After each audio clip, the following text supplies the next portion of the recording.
안녕하세요. 자유교회 이진우 목사가 보내드리는 아침 묵상입니다. 오늘도 예수 그리스도의 향기를 내는 복된 하루가 되시길 바랍니다.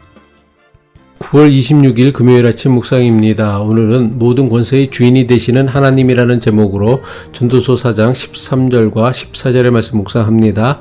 가난하여도 지혜로운 젊은이가 늙고 둔하여 경고를 더 받을 줄 모르는 왕보다 나으니 그는 자기의 나라에서 가난하게 태어났을지라도 감옥에서 나와 왕이 되었음이니라.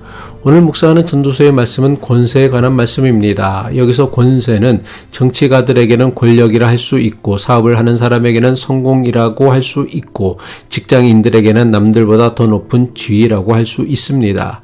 성경의 가르침에 따르면 모든 권세는 하나님의 뜻을 이루기 위해 위로부터 하나님에 의해 주어지는 것입니다. 로마서 13장 1절이죠. 각 사람은 위에 있는 권세들에게 복종하라.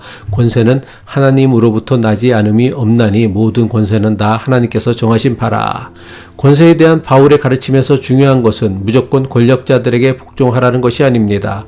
권세가 어디에서부터 비롯된 것인지 그 본질을 가르쳐주기 위함입니다.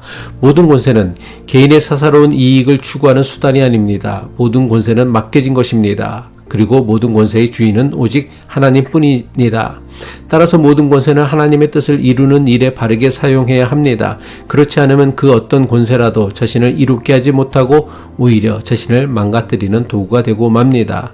하지만 많은 사람이 남들보다 더 큰 권세를 잡을 수만 있다면 수단과 방법을 가리지 않습니다. 권세가 어떤 의미가 있는지도 모르면서 마치 불나방과 같이 권력 쟁탈전에 뛰어듭니다. 결국 원하는 대로 권세를 잠시 얻었지만 비참한 최후를 맞이하는 자들이 너무나 많이 있었습니다. 물론 지금도 이런 역사는 계속해서 반복되고 있습니다. 오늘 묵상하는 말씀에는 두 인물이 등장합니다. 한 명은 가난하지만 지혜로운 젊은이고 다른 한 명은 늙고 둔하여 사람들의 경고를 무시하는 왕입니다. 전도서 4장 13절이죠. 가난하여도 지혜로운 젊은이가 늙고 둔하여 경고를 더 받을 줄 모르는 왕보다 나으니 전도자는 늙고 둔하여 사람들의 경고를 외면하는 왕이 누구라고 특정 인물을 지목하지 않았습니다. 어쩌면 자기 자신일 수도 있습니다.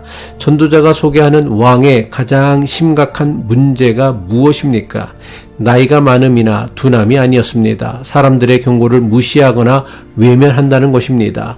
이 왕은 처음부터 어리석지는 않았을 것입니다. 하지만 오랜 세월 왕으로 권세를 누리며 자신도 모르게 마음이 굳어지고 기가 다치게 되었을 것입니다. 아마도 내가 이 나라에서 가장 많이 알고 가장 많은 책임을 지고 있는데 감히 누가 나를 가르치려 하는가 하는 교만한 마음이 자라났을 것입니다. 이렇게 자신의 경험과 지식을 의지하는 마음이 커져갈수록 하나님의 음성을 신뢰하는 마음은 점점 줄어들게 됩니다. 신하들의 충언은 잔소리로 들리고 백성들의 아픔은 들리지 않게 됩니다. 결국 그는 하나님의 경고마저 무시하는 가장 어리석고 위험한 지도자가 되어버린 것입니다. 이것이 어찌 왕에게만 해당하는 이야기겠습니까? 가정에서, 직장에서, 그리고 교회 안에서 권위와 경험을 가진 우리 모두에게 주시는 하나님의 엄중한 경고입니다.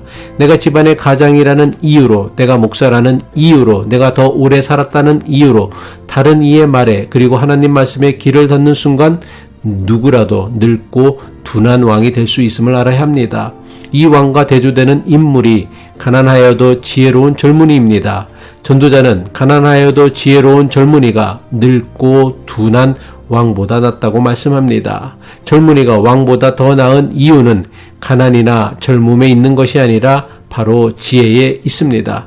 여기서 말하는 지혜는 세상의 지식이 아니라 하나님의 경고에 귀를 기울일 줄 아는 겸손한 마음입니다. 전도자가 소개하는 젊은이의 모습에서 창세기에 등장하는 요셉을 떠올리게 됩니다. 그녀는 가난한 아버지의 집에서 태어나 형들의 시기로 노예로 팔려갔고 억울한 누명을 쓰고 깊은 감옥에 갇혔습니다. 그는 감옥에서 나와 왕이 되었다는 전도자의 말씀처럼 요셉이 이집트의 총리가 될 수 있었던 힘이 무엇이었습니까? 그것은 바로 가장 절망적인 상황 속에서도 복수의 칼을 가는 대신 하나님의 음성에 귀 기울이며 그분과 동행했기 때문입니다.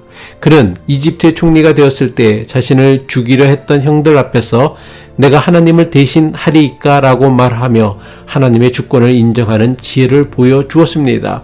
이것은 자신만이 옳다고 믿으며 길을 닫았던 늙은 왕과 정반대의 모습이었습니다. 귀를 닫은 권력자는 결국 자신과 공동체를 파멸로 이끄지만 귀를 연 지혜로운 자는 자신과 공동체를 생명의 길로 인도합니다.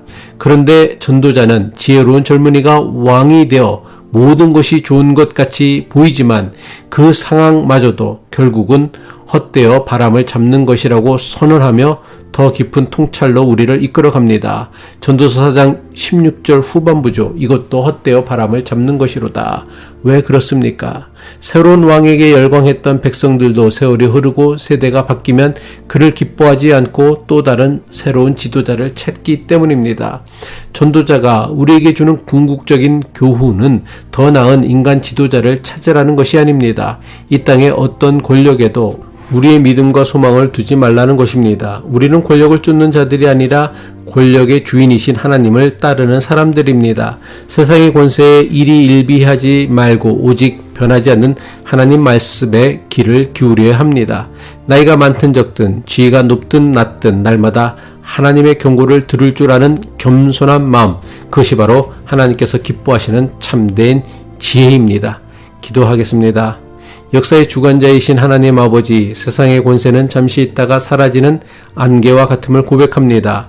우리에게 지혜를 주셔서 사라질 것을 의지하지 않고 영원하신 주님께만 소망을 두게 하옵소서. 날마다 주님의 말씀과 경고에 귀 기울이는 겸손한 마음으로 어느 자리에 있든지 주님의 뜻을 이루는 선한 도구로 쓰임받게 하옵소서. 우리의 유일한 왕 되신 예수 그리스도의 이름으로 기도합니다.